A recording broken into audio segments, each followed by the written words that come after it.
let me get up.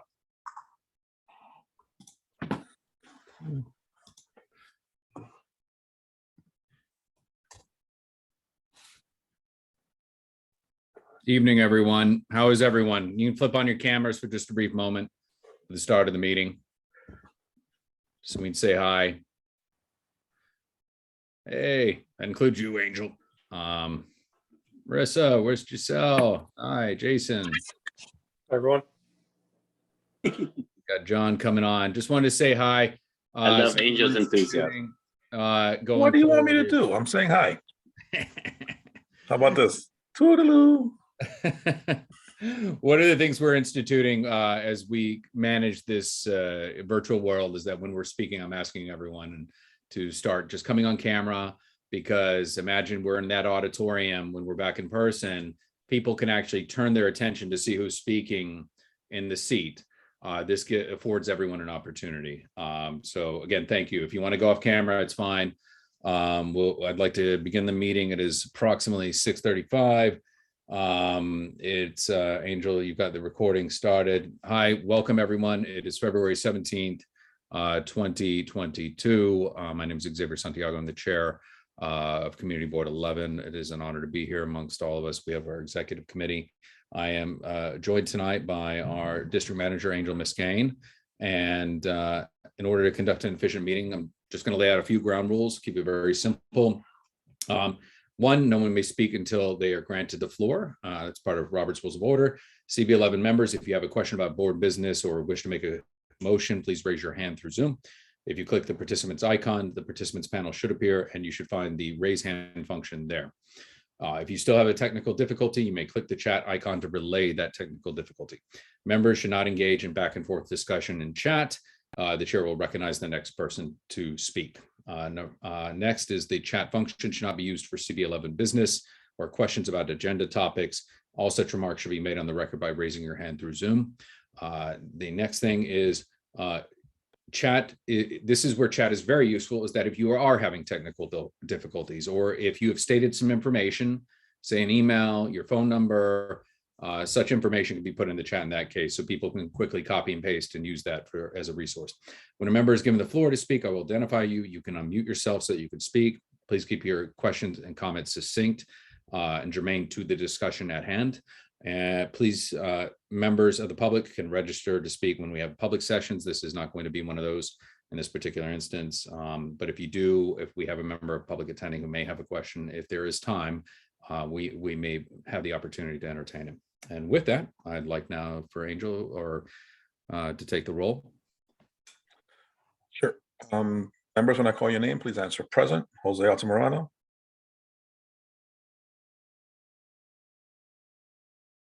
Present. Thanks. Adem. Jessica Elliott. Present. Elsie Encarnacion. Present. David Giordano.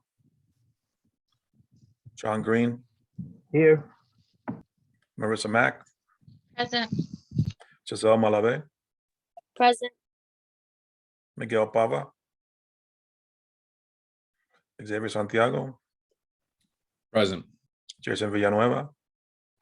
Present. Nye Whitaker. Present. Michelle Wiltshire Clement. Present. You have quorum. Yay, that's great. Okay, let's move along. The agenda was submitted in advance. If there are no objections, I would like to adopt the agenda. Please raise your hand if you so choose to object. See that there are none. The agenda is adopted. Next, the adoption of the committee minutes. January's minutes were distributed ahead for review. If there is no objection, that we will adopt last month's committee minutes.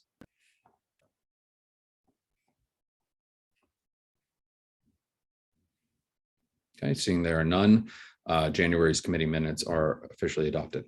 Announcements. The next meeting of this committee is scheduled for March 17th, 2022. The mayor's fiscal year 23 preliminary budget was released February 16th, 2022, and we are off to the races. So it's very important that your committees start reviewing that, because we have, I think it's, correct me if I'm wrong, Angel, about 30 days or so to respond.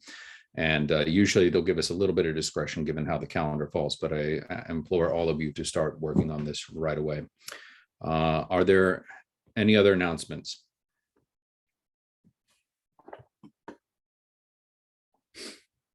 Please raise your hand.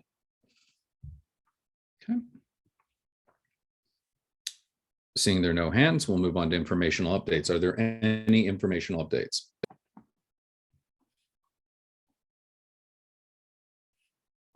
Okay.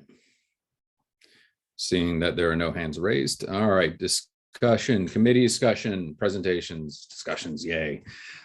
Social media. So Angel and I have chatted about this. We also talked with Elsie as well. A lot of us have Facebook, Twitter, Instagram, and other platforms, TikTok, which frankly frightens me because that's what all the kids are into. No, I'm kidding. So a lot of the things we've dealt with and we've seen with social media is how do we utilize it as a better tool to disseminate information. Typically, it's been very informational, just saying, here is our meeting, here is a date, please come here, go there. I'd like to see if there's a way that we as an executive committee can better capitalize on distributing information, activating our community at large, because as we remain in this virtual space, we will eventually return to a hybrid model, as was discussed at Borough Board, then eventually return to normality, we hope. But I think many people are desiring that we maintain a hybrid model for the conducting of business going forward. So I'd like to kick us off because we have seen social media used for elevating issues, but we've also seen how it can be amplified by those members of the public who decide to remain anonymous and instigate a discussion where there shouldn't be any. So I'd like to open it up discussion from our chairs on what you would see as a best way to activate our social media presence, whether that's sharing the meeting or positions on Facebook, Twitter, et cetera, and so on. I see Nai's hand. Nai. Thank you, Chair. Let me see if I can come on video. Great. Sorry, just getting home from work. Just a couple of things when you say social media, just a point of clarification for me. I teach marketing, PR, and digital media at the graduate school at NYU, and I have seen some of the other community boards and how they use social media as a platform. Just so that everybody is responding from the same context, would it be possible, Chair, for Angel to give us some background on how CB11 is currently using its social media and what platforms it's on? I have a comment because I do follow it, but I'm not sure that everyone here knows how it's currently being used before we reflect and give insight on suggestions on going forward, of which I have a few. So would you mind if that was possible, Chair? Yes, Angel, would you? Sure. So we have Facebook, we have Twitter, and we have the e-newsletter. So on Facebook and Twitter, we promote the board events, mostly meetings, unless we have an external event. And on the newsletter, we promote the upcoming meetings, plus community events, opportunities, job postings, and we send that out weekly. Then on the website, we also have a community events calendar. We frequently get announcements from community partners and government partners about events that they're hosting. And those events that are deemed of interest to the community, we post on there. The restrictions are, we do not post anything that's partisan politics, none of that. Like register to vote, yes, but not, come to my rally. We don't do any promotions of events that charge a fee. Any commercial events we don't do, or any religious events. So something that's strictly religious, we don't do it. If it's, for example, a house of worship or a faith-based organization is hosting a voter registration event, then yes. But if it's, come worship or then we don't do that. Thank you. I appreciate that. And so my question was just, is someone manually making these posts, or are you engaging Hootsuite or any other platform that allows you to pre-schedule and pre-time and pre-curate the information? Because I do know that several other community boards are using those kind of platforms. So for example, based on the newsletter, whatever we're highlighting, they then schedule out for the week what different components they may want to highlight. And so therefore it doesn't take a manual,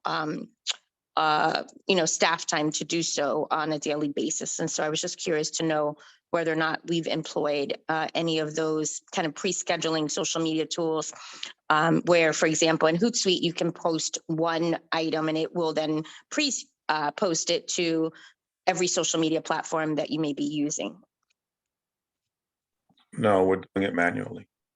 So my recommendation, if that's something that you would like to look into, I'm happy to assist. I think that I would like to recommend that the board consider, and some of these are free tools, looking into some sort of scheduling system so that the amazing information from our newsletter, which I think, by the way, has been really robust as of recent years, and also our calendar information, both for the committees, full board, and some of our community events that are highlighted on the public calendar can be pre-posted. Say, for example, on a Friday afternoon, everything could be scheduled out for the week, or when the newsletter drops, information can be pre-scheduled to post via our social media vehicles to make sure that we maximize the information sharing, but also are respectful of the fact of our staff's time, especially because I believe we're one staff member short.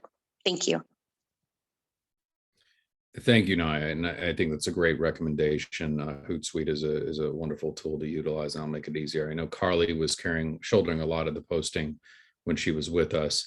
One of the other things I think would be great to consider before I then turn to other hands is that if there's a way in those members who choose to be tagged, or that we're able to tag the community board with certain events, say the Open Streets program that the genesis was on 101 and then went to 119th, ways to activate those type of events that we're either supporting or co-sponsoring to show within the digital space our activity, so people can touch in and say, oh wow, that's what's going on.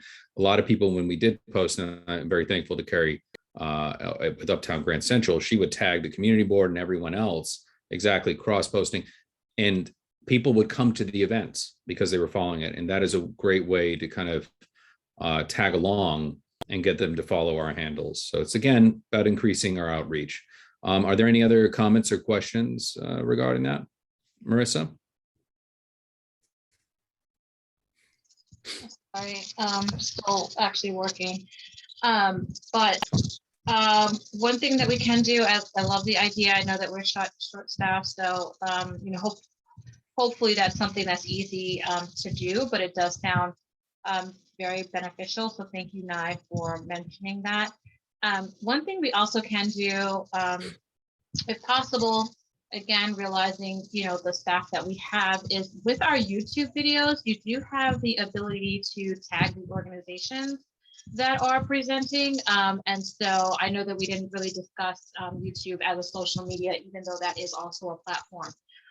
But as we are having people present out, part of the reason that they're presenting is to get their information out to the greater audience. And so I think for the presenters that come, if we are able to do a hashtag for their organization along with the presentation that's happening, then that's another way to also engage the community, let people know about what's going on, and actually just increase, if you will, the information that's being disseminated out. So that's another option.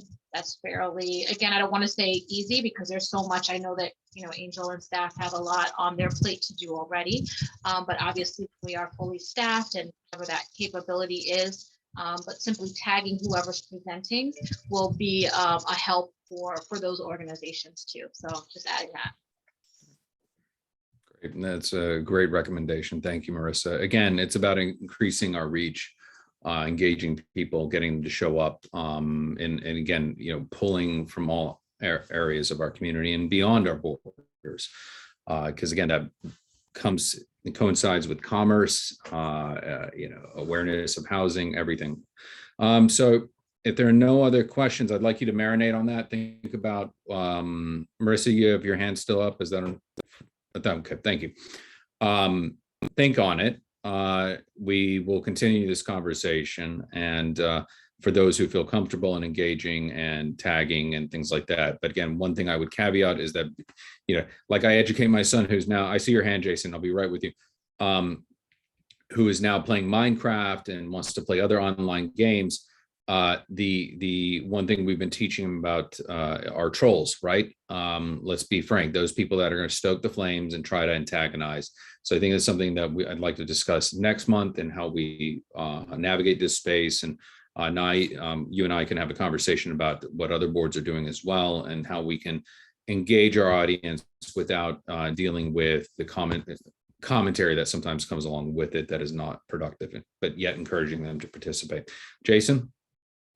Yeah, my question is more just like general to Angel. Is there anything we as chairs could do to help you with the social media stuff? Yeah, you could do it instead of asking me to do it.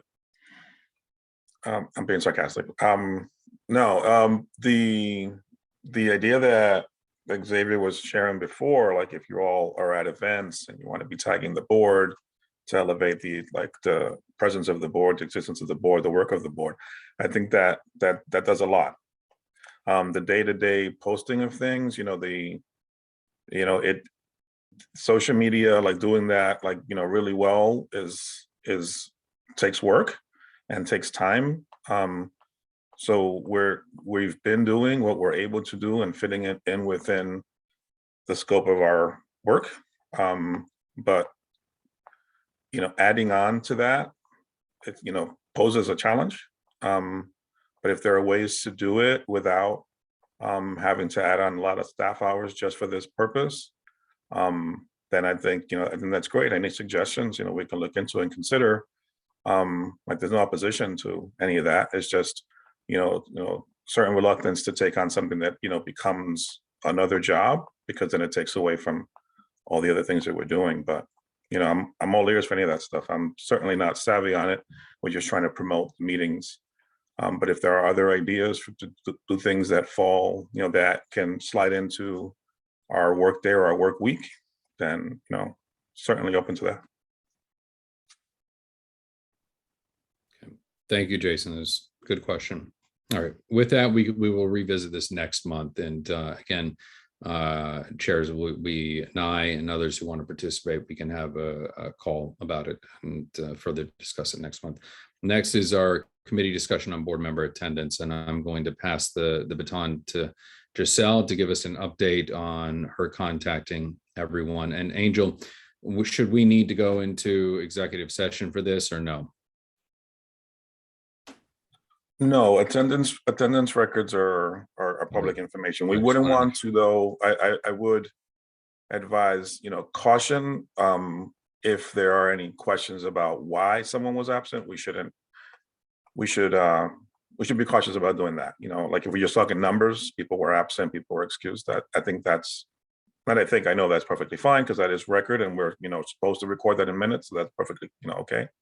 I would just caution on getting into specifics as to why someone might have been absent. Okay. All right. Thank you, Giselle. Thank you, Xavier. Thank you, Angel. Good evening, everyone. Like the chair has said, I reached out to the individuals who were, I want to say, like, running the risk. I didn't want to say, like, something a little bit more, because again, the chair told me to approach it very, very subtly, and letting them know that, like, there is a responsibility, according to the bylaws. And I kind of took that direction. Everybody was very receptive. Everyone, responded to me. And I believe from what they communicated to me, they personally reached out to Xavier and spoke to him about, if anything was going on. They had that conversation with you. I'm not sure if, if you needed me to follow up after that, but for now, I know that everyone who I reached out to via email responded and told me that they would reach out to you, Xavier. Okay, thank you. I've heard from the majority of people, but not everyone yet. And I think it's important that, especially since we have applications out for our next crop of community board members, I'd like to make sure that we have all available spaces open. So I'm still waiting to hear back from a handful of members. As soon as we do, then we can move forward. Yes, Marissa. Just wanted to ask how information is being disseminated to chairs, if they've already spoken to you. So I was told by Xavier to have them reach out to him directly first, but I think it is important for the chairs to also be aware of, like, you know, and I'm sure they already know who comes to the meetings, you know, on time, early, absent. But yeah, if they can reach out to both the chair and their committee chairs, I think that's a good idea. Also, I can do that.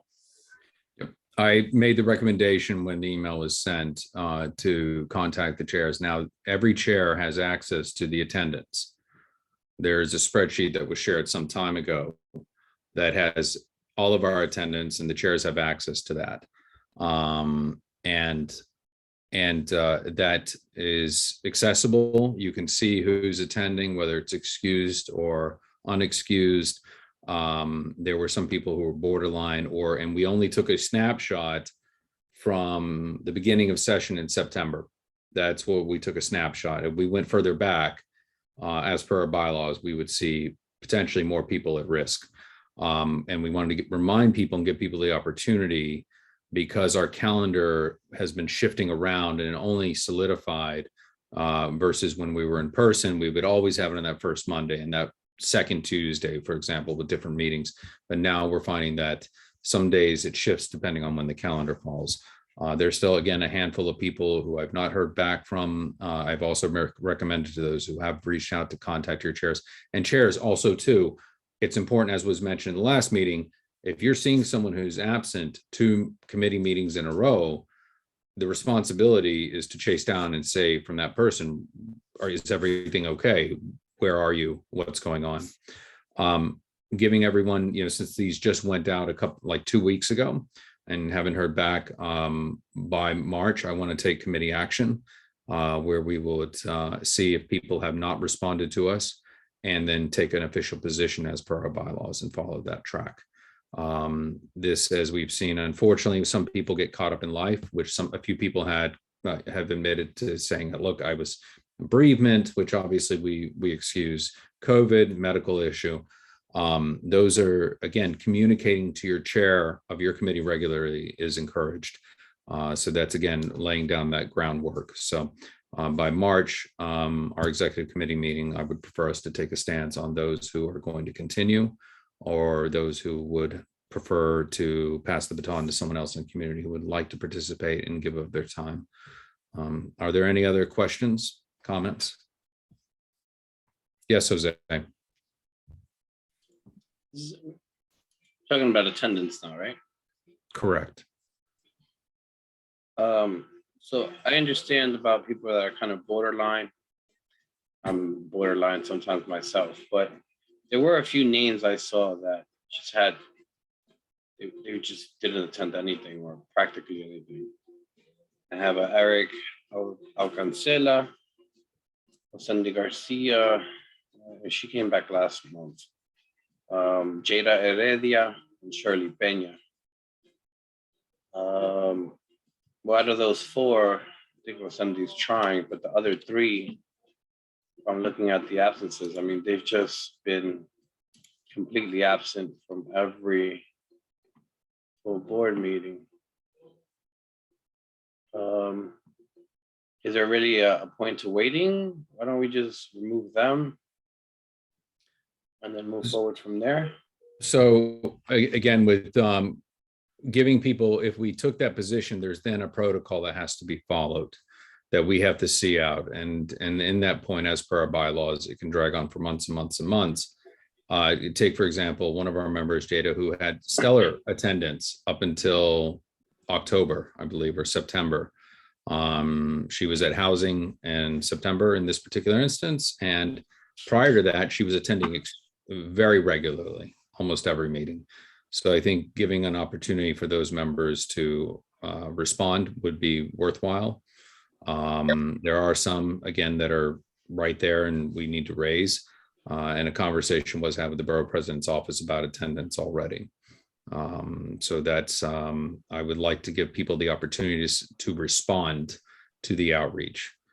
We, again, are at least showing some compassion in that case. Like you mentioned, Osendi showed up this month. She was at both of our committee meetings. So again, Yeah, without that's disclosing, why I mentioned it, but it's just trying.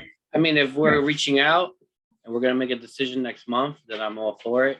But Yep. we have to make a decision at some point because it's getting like, Yes, I mean, these individuals have missed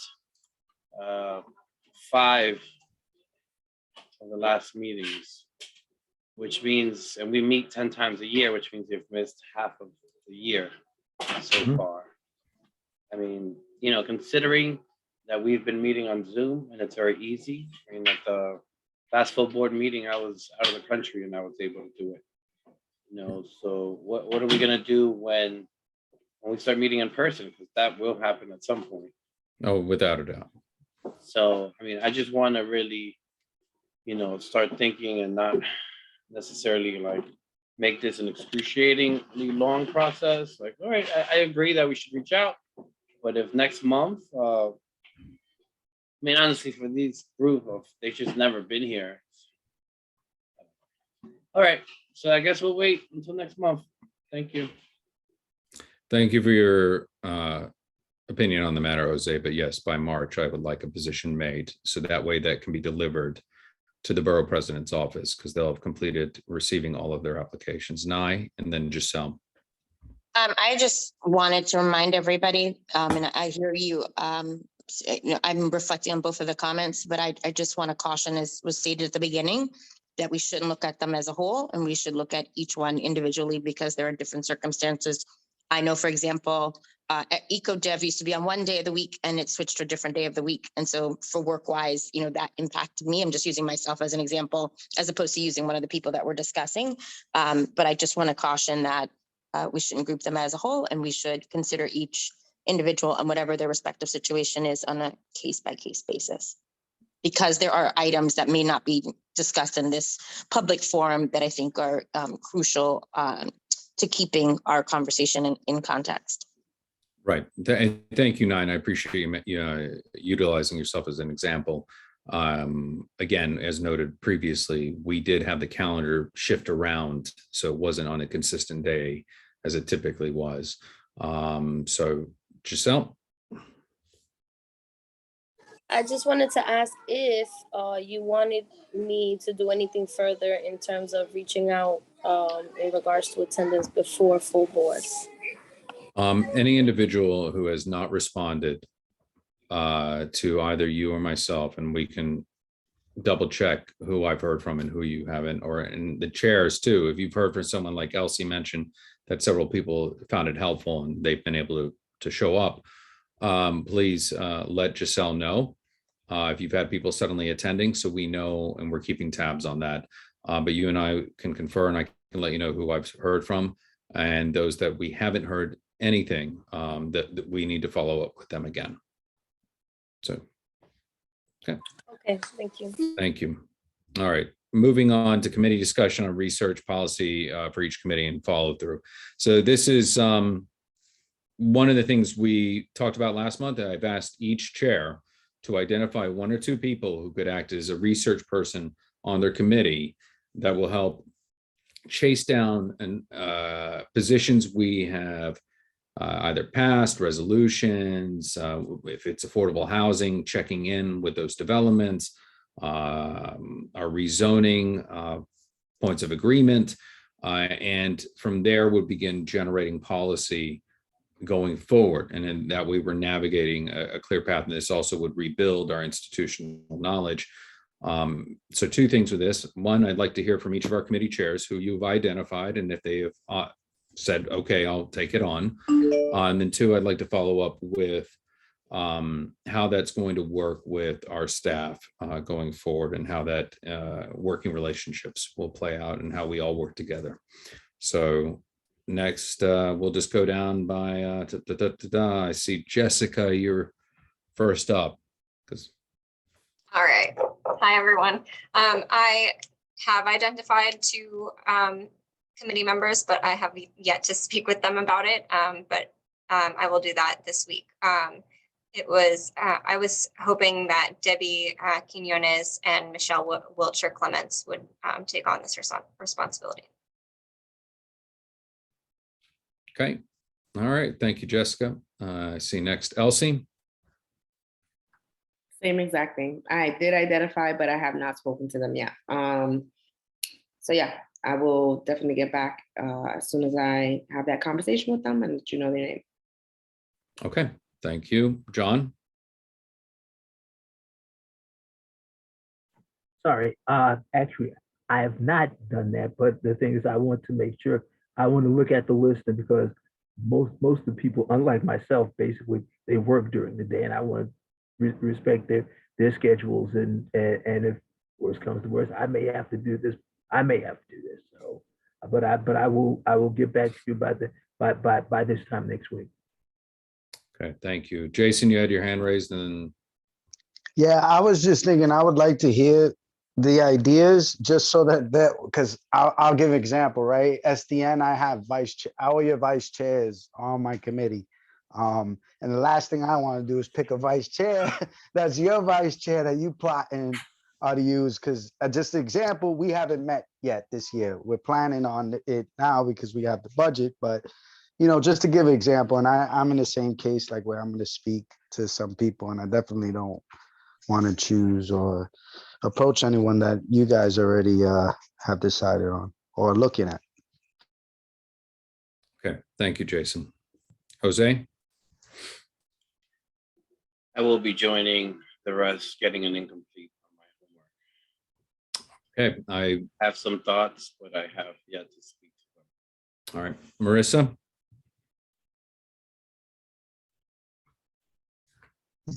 Sorry, I was trying to unmute. I have identified a person who I have connected you with as well, just to get some more clarification, because myself, I was not exactly sure of what that entailed.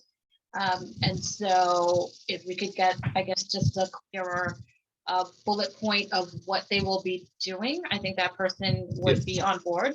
I already had that conversation Okay. almost 2 weeks ago. Yeah.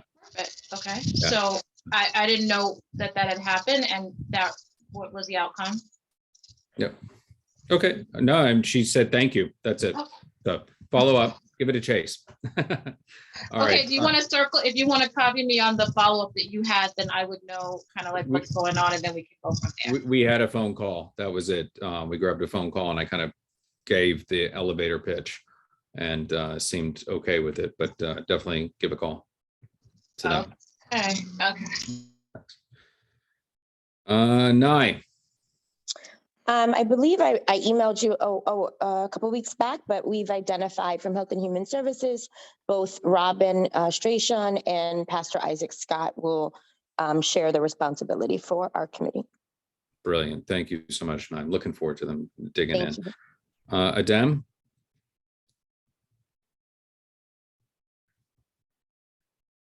Although this doesn't really apply so much to your committee, have you had a chance to connect with anyone?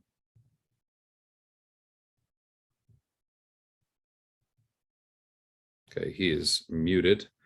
Not sure if he can hear us. I'm going to move along while I wait for him. So again, this is something I'm going to segue now while we wait for Adem to unmute. So some of the people have already dug in and are starting to, in the particular case with Health and Human Services and others reaching out and getting more clarification, such as our points of agreement with the rezoning. It's important that we remember the staff. They are there to support our work, but they're not. I guess to kind of couch it nicely is they don't work individually for all 50 members. They there are to support. So if there are issues that have come up or you need clarification, obviously your committee should come to you as chairs and your vice chair for clarification on an issue. And if that issue is something that you can't answer, then you take it directly to your staff liaison, who are more than pleased to speak with you on any of the issues. But I also think that's important to realize that if they're answering 50 different phone calls and 50 different questions on something that may be on our website or whatnot, or being able to redirect, it just makes for a more efficient machine. So Angel, I'd like to see if there's anything you would like to add to that, you know, and how we can create a better workflow with our committee work. And, you know, kind of, I hate to use the term reporting lines, but like that kind of, you know, making it easier on the staff, you all, and then also too, if there are any issues that come up, you know, how we handle them best. No, nothing particular, just what you said about, you know, like we're here to help you know, whenever that assistance is needed. I think what you're trying to get at is trying to build up the muscle amongst the board members. And, you know, in any way that, you know, that we can help move that along, we're certainly, you know, that's what we're there. That's what we're there for. And we're very happy to do that. We have, you know, plenty of resources publicly available, plus also stuff in the office and, you know, in the recesses of my mind. If I can help, you know, pull that forward, I'm happy to do it and get it out of there. So if you guys can hold it instead of me, that'd be great. Are there any questions or comment to that? I know some of you are going to chase down individuals to take on those roles to beef up your committees, but are there any further questions, comments before we move along in the agenda? Sorry, I wouldn't let me raise my hand for some reason, Xavier, if you don't mind.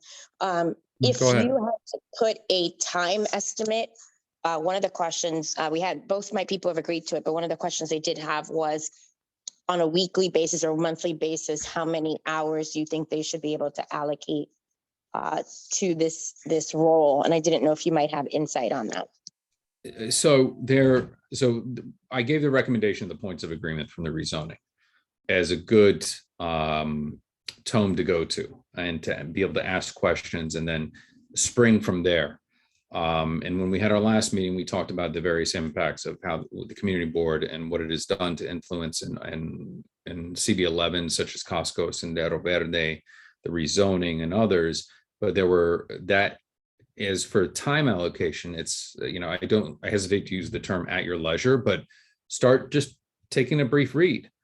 And they may come to you with a question, which is fine. And you may not have the answer, which is also fine. But that's the point when you come to Angel or Marlene and say, hey, I wasn't on the board at this time, but our research person and looked this up. Have we chased this down? What is the status? And then they can update you. And again, so I encourage them to start. They don't need to do a deep dive right now, but they start looking at the information. And the points of agreement is probably one of the most current documents with our rezoning, because that's going to educate themselves on not just the zoning, but all the other issues that were associated with that process and making sure we hold people accountable. So it could be an hour or two of perusing through the document and then maybe doing a little research on the website. It could be a 15-minute conversation with one of the staff members when you have specific questions. It really is, it's going to be, and then presenting that at the committee meeting and saying, hey, I discovered this, we chased it down, the chair and I, this is what we discovered, and we realized we missed something here, but we do have the opportunity to follow through. And in that process, they are going to learn more about positions we've taken and also where we are midstream. Does that make sense, Naim? Yes, thank you so much. Yep. Okay, great. I saw a hand up from Jason, but it went down. So Jason, before we move on.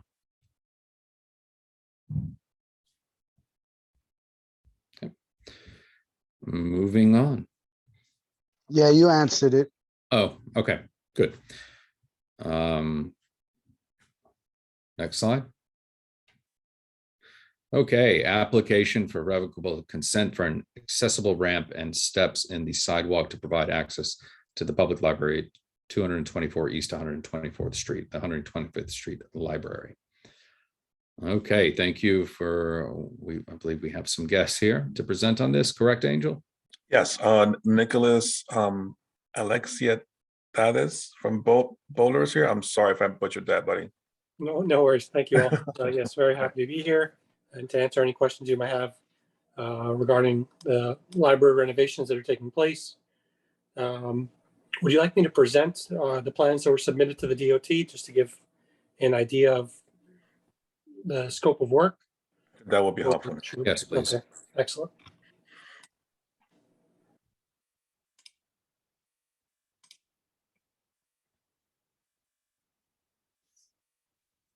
Okay, so it's an existing public library undergoing architectural renovations to increase accessibility and enhance the aesthetics and functionality of the library. We've made multiple submissions, the design team, to PDC, Landmarks, and I believe Dan Sheen from the Architect's Office, Canon Design, has also made a design commission submission and also a presentation to the community board several years ago on behalf of the library. We're currently at the process now where we're in the final stages of revocable consent for their approval of the ramp upgrades and improvements in the right of way. And we were liking to show the board the proposed improvement plans and just give an overview of the existing conditions. Currently, there's an existing metal steps and ramp with a ramp approaching from the left, several diamond plate steps to enter and get into the branch. This will be replaced with a new granite steps and paver entryway, like so, providing more accessibility into the branch with enhanced architectural features in character with the existing library in the neighborhood. Just better 3D view over here just to give a better picture of what it would look like. You would walk from the public city sidewalk into the branch and also have the accessible means from the side.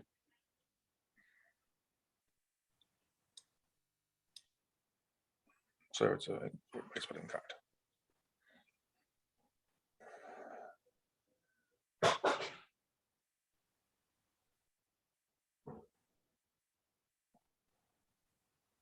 Are there any questions? Board members, please raise your hand if you have any questions. Michelle Wiltshire Clement, then Elsa Encarnacion, and then Nye Whitaker in that order. Michelle?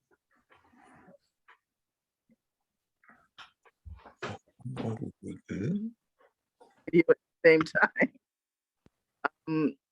Thank you for giving me a platform to speak, and thank you for your presentation. However, I'm a little bit confused on how wide the platform, and it looks like the stairs are reaching so far out into the sidewalk that enough room for a person that is restricted in their and other type of aid to pass by actual stairs that are going up into the library.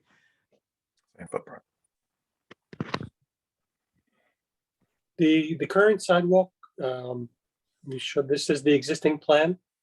The existing steps and handrails, they protrude and they provide approximately 12 feet of sidewalk clearance.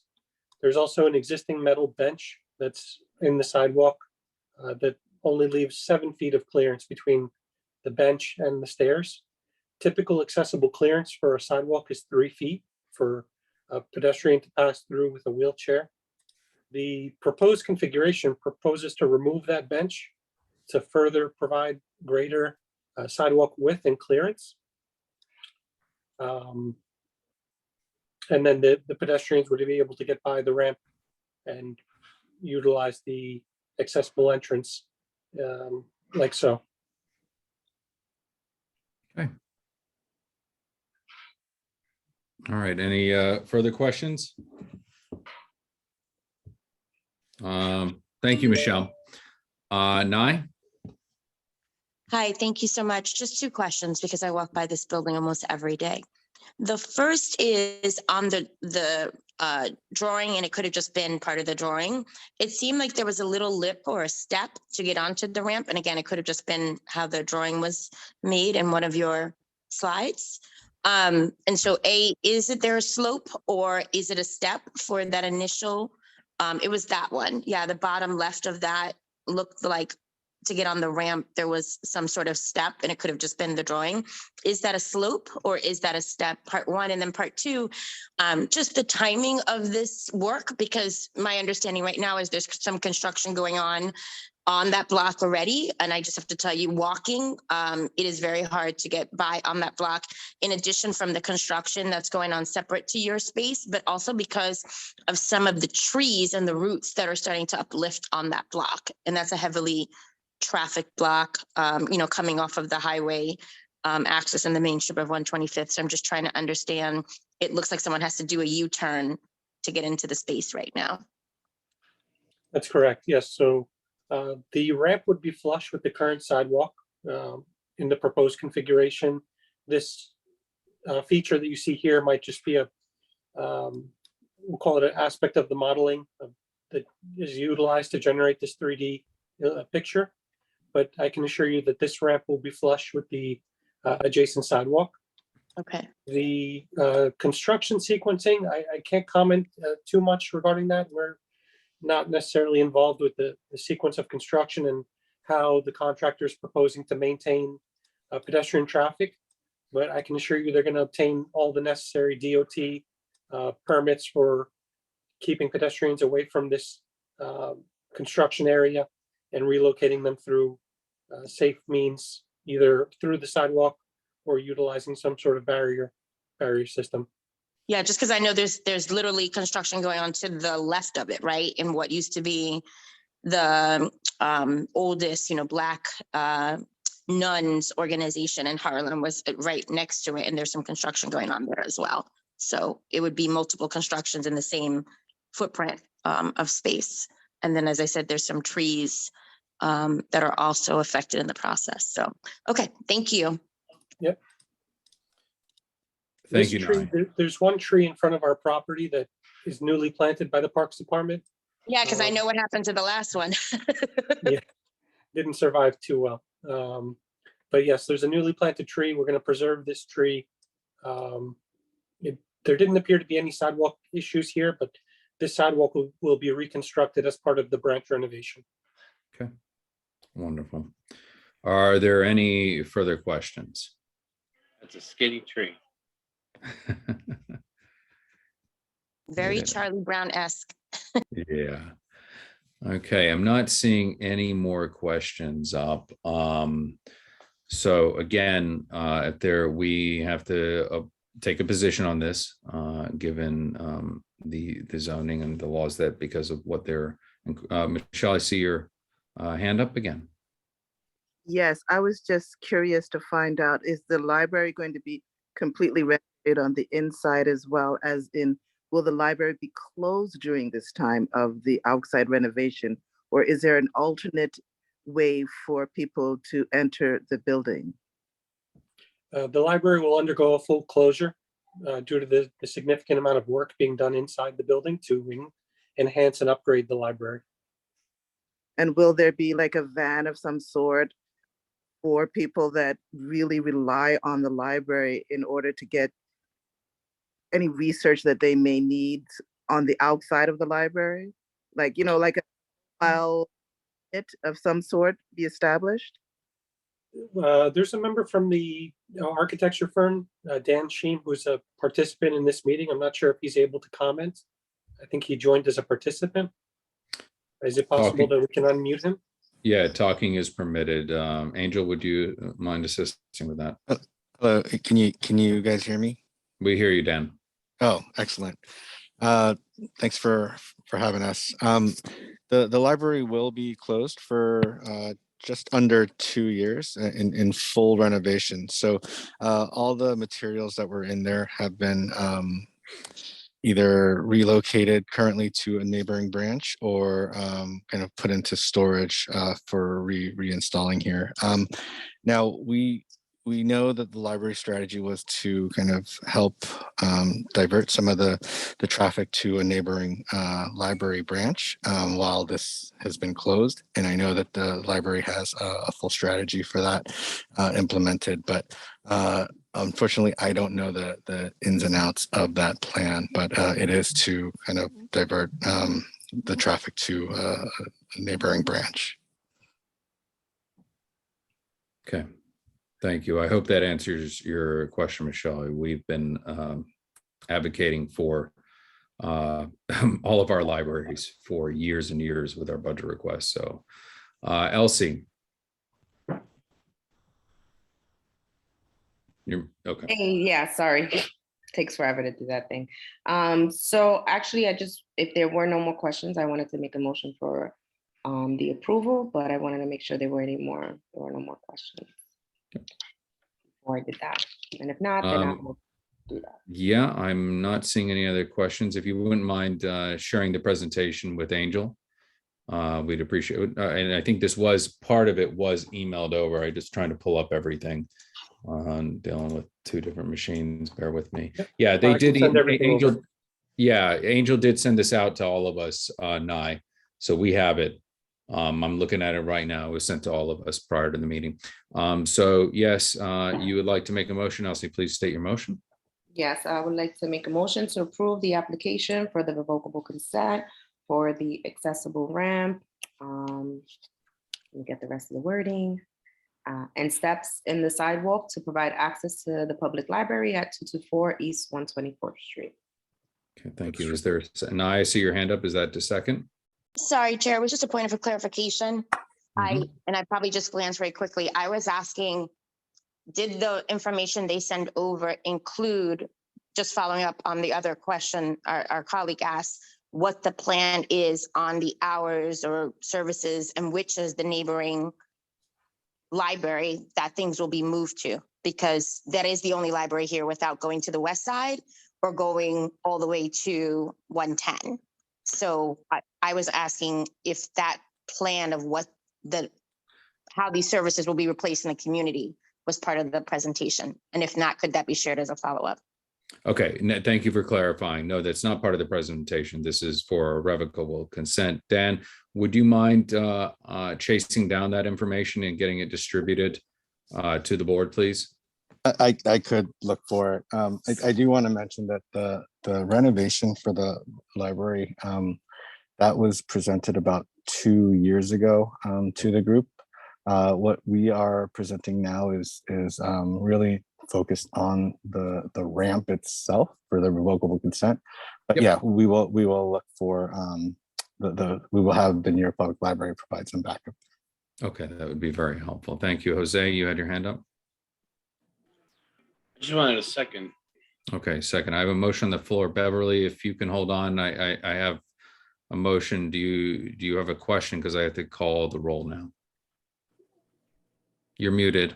You're muted. Yes, thank you. Hello, everybody. I did have a quick question. I just want to make a note, y'all to make a note regarding the agenda that it's 224 East 125th Street, not 124th Street, correct? That's correct. Sorry, that was a typo. Thank you, Bev, for catching that. Okay, and because I was looking at it on the Zolo, I'm like, that's not the right address. Yeah, I thought about moving it to 124th Street, but I thought the better of it. Oh, okay. The All right. next question is regarding the ramp. Is the ramp the length of the building itself, or because I see the original ramp is a little shorter and the length of it, and I just want to know whether it's going to be the same length, because it seemed like it's at the end of the building by the drawings that we just saw. It will be a little bit longer. That's in order to bring it into compliance with the ADA code for slopes. They require the ramps not to be so steep so that a person in a wheelchair is able to adequately traverse the ramp. So yes, it is a bit longer just to maintain code compliance. And would that go into the other lot property where the one No, you sorry. have to go into? Okay. Okay, thank you. Lovely questions, Beverly. Thank you. Very good questions. Okay, we have a motion on the floor. Angel, please kindly call the roll. And don't forget to lower your hands if you've had your question answered. Jose Altamirano, Yes. Adam Brihana, Yes. Jessica Elliott, Yes. Elsie Encarnacion, Yes. David Giordano's not here. John Green, Aye. Marissa Mack, Yes. Giselle Malave, Miguel Pava, it's not here. Xavier Santiago, Yes. Jason Villanueva, Yes. Nye Whitaker, Yes. Michelle Wiltshire Clement. Yes. Motion carries. Thank you very much. Thank you for attending. Thank you for your patience, and everyone who's engaged in the process. And we'll look forward to seeing this renovation that was long overdue being completed. Thank you. Thank you. Thank you all very much. Thank All you. right. Back onto our agenda, we have a resolution regarding the MTA's proposed acquisition of HPD-owned property at Park Avenue and 125th Street for the advancement of the Second Avenue Subway Phase 2 project. Angel, I'm going to pass the con to both you and Elsie to go over this briefly, just to bring everyone up to speed. Sure.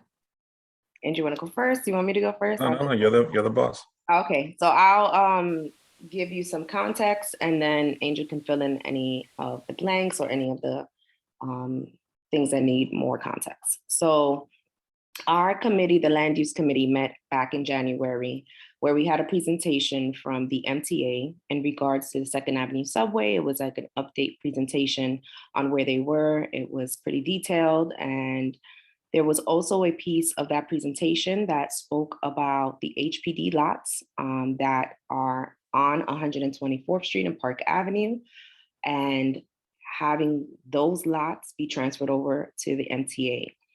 The MTA stated that the use for those lots were going to be for an ancillary building and also an entrance into the subway.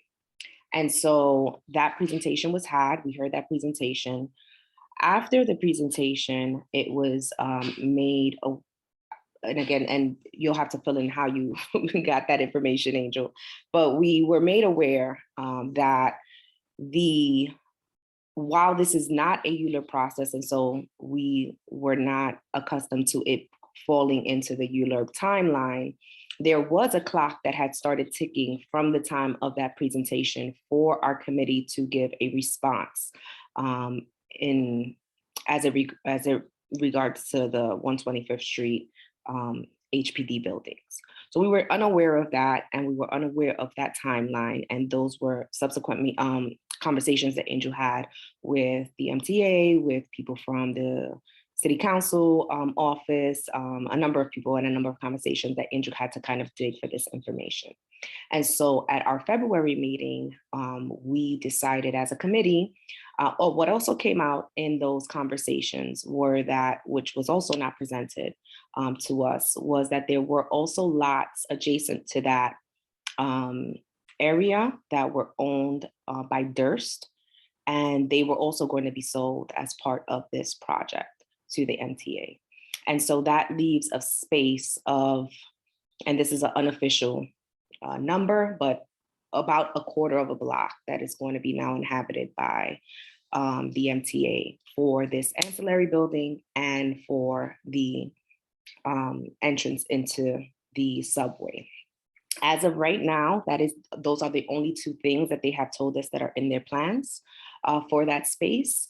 And so considering the fact that it is 125th Street, considering the fact that it is on Park Avenue, and considering the size of the space that is going to be used, we felt as a committee and had a conversation as a committee that we should really start asking for some things that we wanted to see in that space. And so at our committee meeting in February, we made a motion in order to create a resolution that would encompass the ask. And we also decided that we would vote no on the on HPD giving the MTA the space for the ancillary building and the entrance for the subway. And so that's where we're at now. George Janes also presented to us and spoke a little bit about the conversations that have happened in the past in regards to the rezoning that happened in that area, some of the things that were identified in the EIS. So we pulled some information from there. And just exactly, Jason, we identified housing, we identified parking, we identified community space, commercial space, all of those things we've identified as things that we want to see in that area. Again, 125th Street, Park Avenue, there's no reason why we should just be allowing this space to be one ancillary building and an entrance to a building and an entrance to a subway when we know that so much more could be done there. So that is where we're at right now. I'm pretty sure I missed a few things, but I'll let Angel, if I did, speak on that. But we do have for you today a resolution that was crafted by Angel and was taken from the motion that was made at our February meeting. And we're just we're also going to be reaching out to our elected officials, of course. We're going to need some some political power and some political backing in order to see this happen. This isn't a normal process for us. It was unknown to us. And so we're trying our best to meet the deadline. I believe it was 45 days from the date of the presentation that we had. And so, we pulled it together as quickly as possible. So that's where we're at. The resolution was shared with you all earlier, I believe. And so I'm hoping that you guys took a look at it. And at the bottom of the resolution, it details the ask. And I can read that if we want to, but I see some hands going up. So I don't know if Angel wants to speak or if the chair wants to recognize the hands. Angel, would you follow up to that? And then we'll go to the question so everyone has a complete picture prior to, and I'd like to have the resolution put up on the screen when it comes time. So Angel, anything to add to that? No, Elsie captured everything. I think on in terms of the position and taking and taking the opportunity to weigh in, I think the impetus is that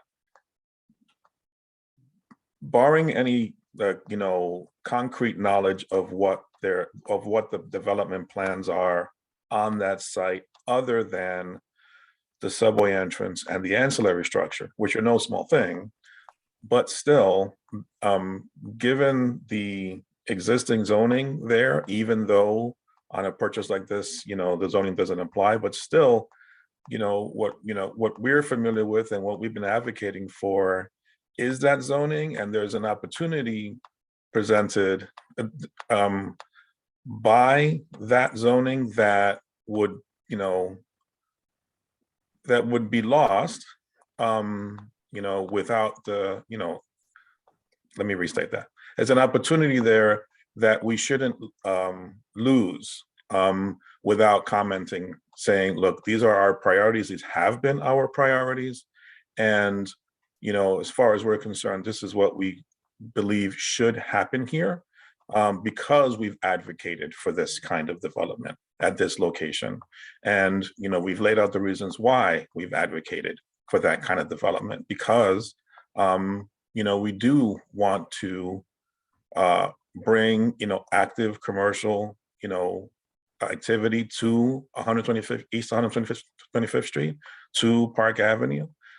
Those lots, that intersection itself was upzoned quite significantly to attract commercial activity, to incent, commercial activity. And at the same time, it's mapped, for mandatory inclusionary housing that, irrespective of where you fall on it, does deliver affordable housing. So we don't want that opportunity to go by, or to risk that opportunity to go by, without us, at the very least, going on record as to what we see as our priorities for development there. So I just wanted to just kind of emphasize, kind of the rationale for including those comments outside of just speaking on the transfer itself, right? The ask is just specifically to the transfer, which is to facilitate, the construction of the Second Avenue subway, which is a massive project, and they're going to need staging, so they're going to need the area. But then, then at the end, whenever that end is, besides the entrance and the ancillary structure, then what's the future of that location? And that's what this position is looking to put on the table. Okay, thank you, Angel, for the great work. Jason, you had your hand raised. I believe, I'm trying to not focus so much on the chat, but that you were wanting to make a motion. Is there a question outside of that, or before I go to Marissa to see if she has a question? No question, Chair. Let people ask their questions. I'm ready to move. Okay, copy that. Marissa? Yes, so I just had a quick question. What is the, not that we have to come up with that answer, but if the site is not there for MTA, what is the alternative for them in terms of a entrance or exit? Is it like open, or is this kind of developed already? Like what's an alternative for them without just saying no and that's it? Right. So I can answer that. So the position isn't just saying no. It's saying it's taking a no unless, and then proposing the kind of development that can happen there, and the kind of development that's being proposed would integrate both those uses. Right. We've seen time and again, whenever you travel downtown, how many stations aren't there that are integrated into the base of a building. A similar proposal was put forward by us in the neighborhood, development a couple of years ago. They call the public sites for public good, that they're proposing along the extension of the Second Avenue subway project line, that these ancillary structures, right, that replace the street grades, these little, 4 and 7 story, depending on where you are, structures, be integrated into a building, so that you don't just have this blank mass there, right? That serves a very important function, but that there's still, development that could happen there, and that we should not just limit ourselves to those structures, irrespective, not lessening their importance, but doesn't mean we can't do other things as well. And that's what we're trying to comment on. Perfect. Got it. Thank you. Thank you.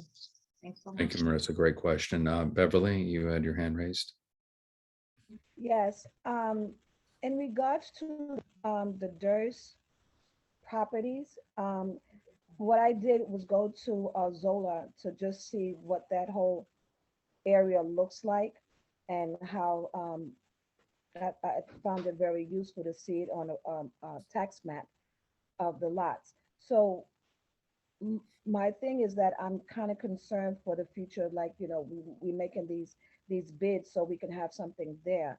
If what was spoke about last time is that MTA don't build housing, so what we have to partner with a nonprofit organization or some type of other organization to build on top of that, because if we do, I think that's something that we should start thinking about having up front, or working on it. So once we get a yes for us to have the building, we already have in place someone who's going to build the housing. My other thing was that, is it a sure thing that Durst is selling the property to MTA? That was like a main question for me. Yes. Angel? Yeah. Yes. Okay. Yep. So, so they're gonna get that. Okay.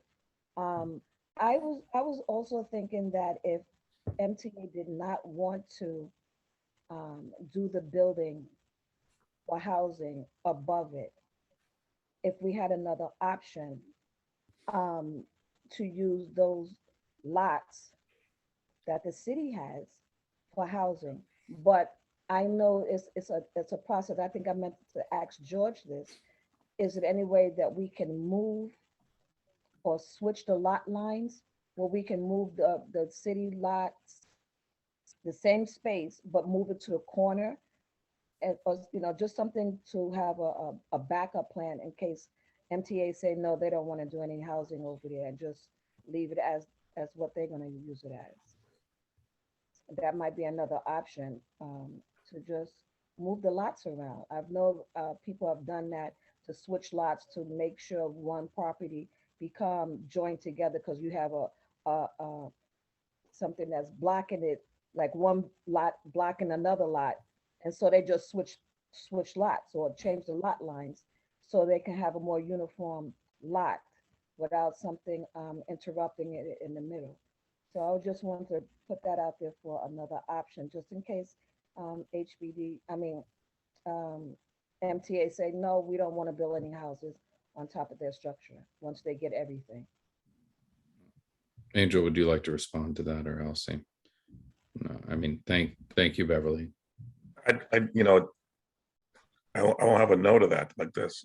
She's proposing an alternative should they respond no. Right. Right. Yeah. No, and I think thank you for the recommendation. I appreciate that, because that's, again, we're thinking outside of the box, which is helpful.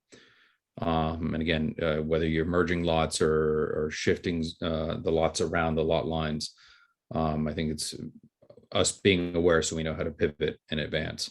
So with that, and thank you, Beverly. Jason had his hand up. Jason.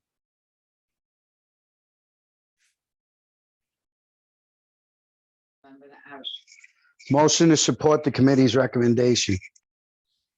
Okay, on the resolution draft. Okay. Is there a second?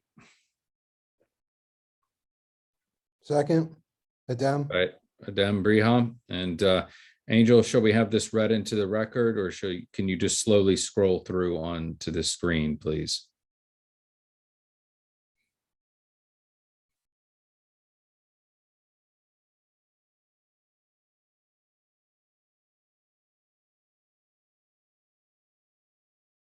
Go on.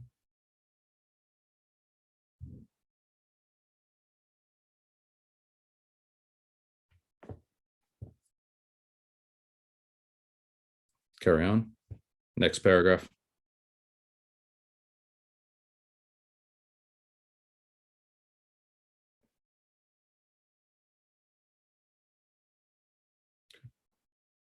Carry on.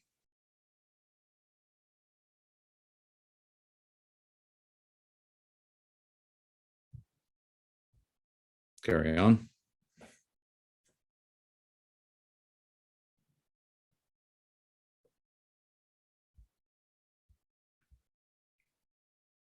Next.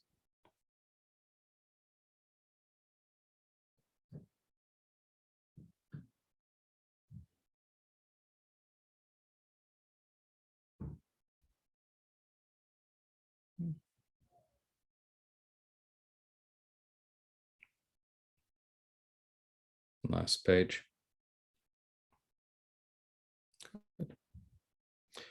Okay, thank you, Angel. This will also be available on our website. Please call the roll.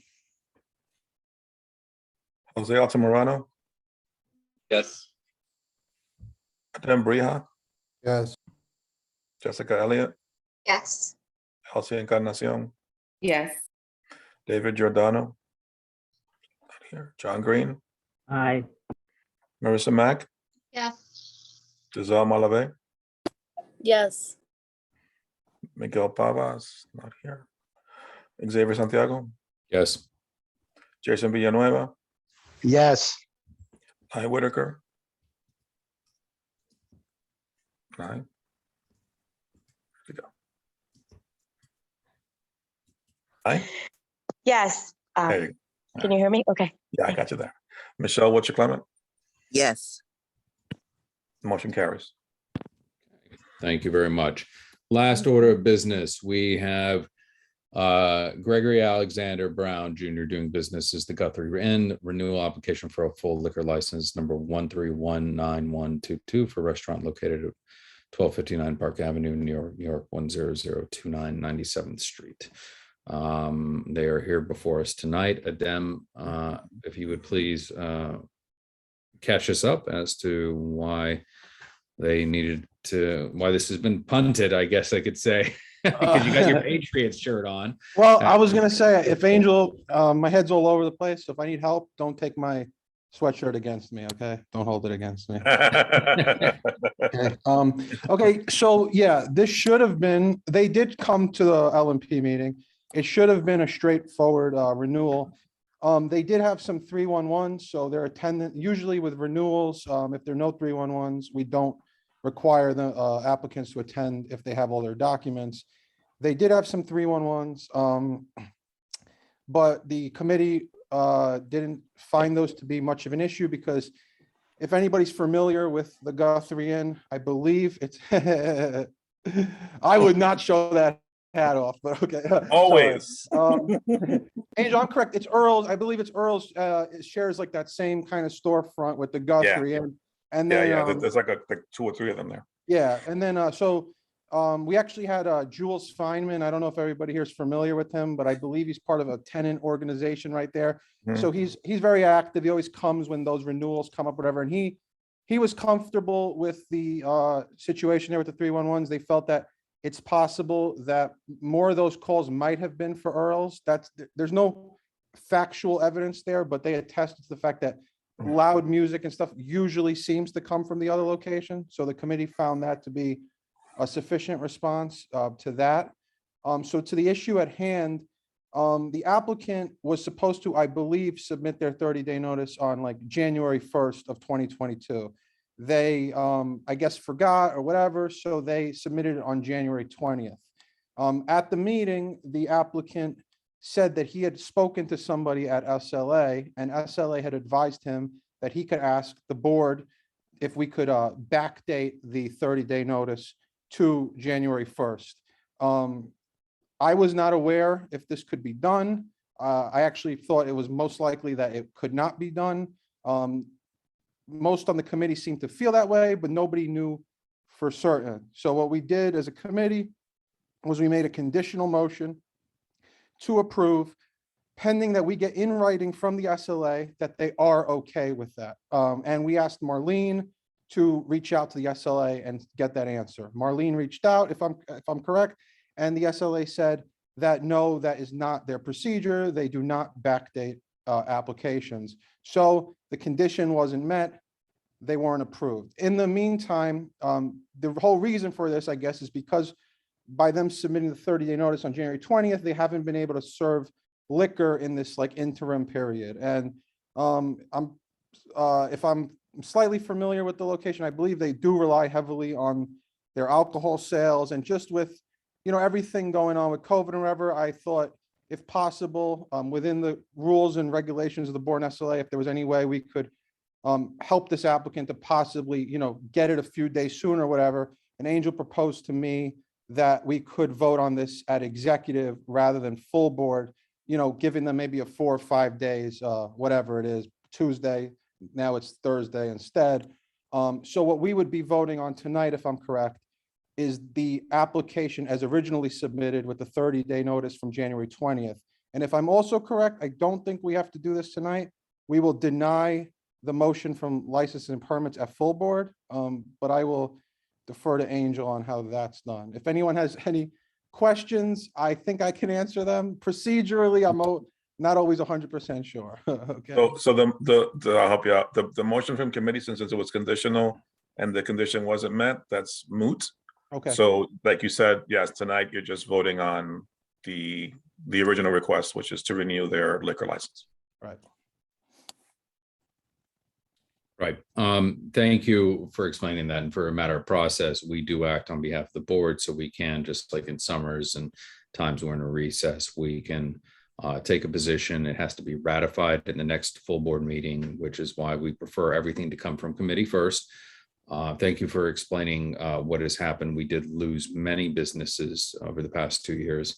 I have walked right past it when picking up my kids and dropping them off. So I don't see any need, because I do believe they subsist, their business is mainly on libation.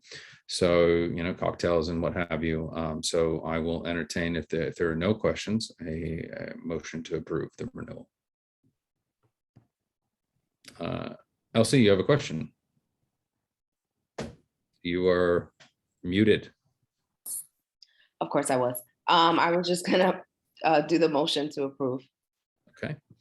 And is there a second? Michelle, Seconded, Jason Villanueva. Michelle, you had a question? I was just gonna second, that's okay. Okay. Nearly there, guys. Still raising the hands. Thank you, Michelle. So we have a motion to approve by Elsie, a second by Jason. We'll get you on the next one. Michelle, please call the roll. Sure. Got through again. Jose Altamirano, Yes. Adem, Yes. Jessica, Yes. Elsie, Yes. John, Aye. Marissa, Yes.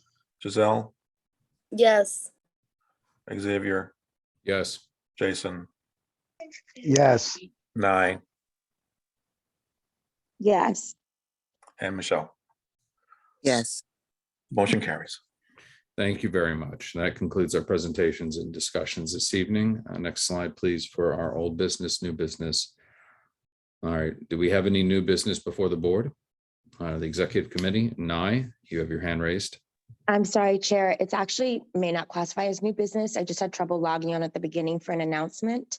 Would you permit me just to make a very really quick, like 30-second announcement? Sure. Go ahead. Thank you. I just wanted to make sure that it's on everyone's radar that Silicon Harlem, who has presented to our community board several times, is opening its new Gigabit Innovation Center on the 22nd at 2 p.m. There's a whole tech thing around 222.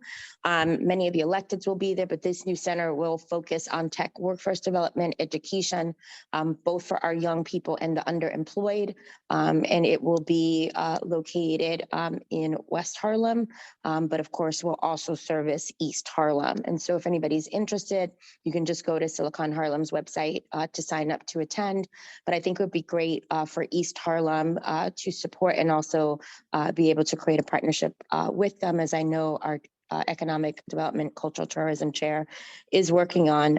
This is groundbreaking and first ever, and it's coming to Harlem. And so I just encourage everyone to learn about it, and also if they can to come out and support the fact that we have an opportunity to be a tech hub, river to river, north to south across Harlem.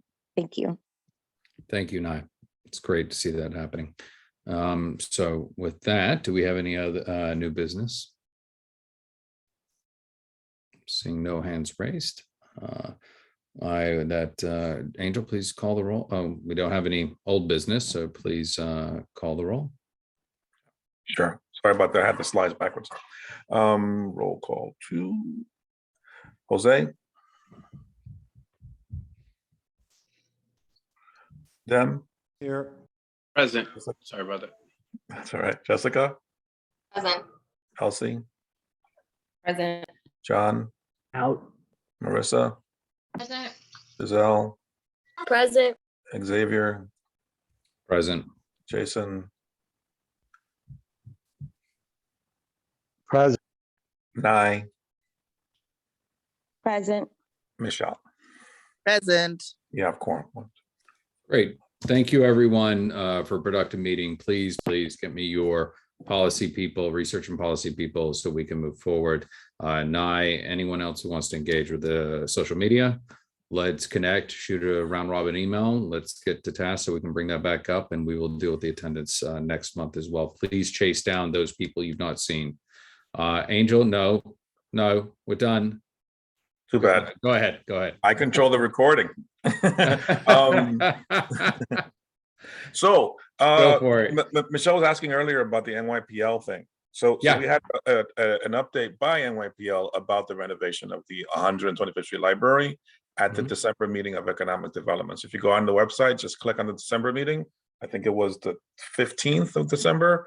The full slide deck is there that offers all the details. And then there's also a link there to the recording if you wanted to watch it, where they explain everything that's being done at the library and what they're thinking, what they're planning in terms of services at other locations while the renovation is going on. Yeah. Thank you, Angel. That is so helpful. Appreciate that. Yeah, I can't even begin to tell you how many times that was on the budget request and how much lobbying we did for that. So that's, thank you for pulling that up and sending that along. And thank you, Michelle, for bringing it up as well. And yeah, that's it. It is now 8 o'clock. Unless you want to have a cocktail hour, I'd say this meeting is adjourned. Thank you, everyone.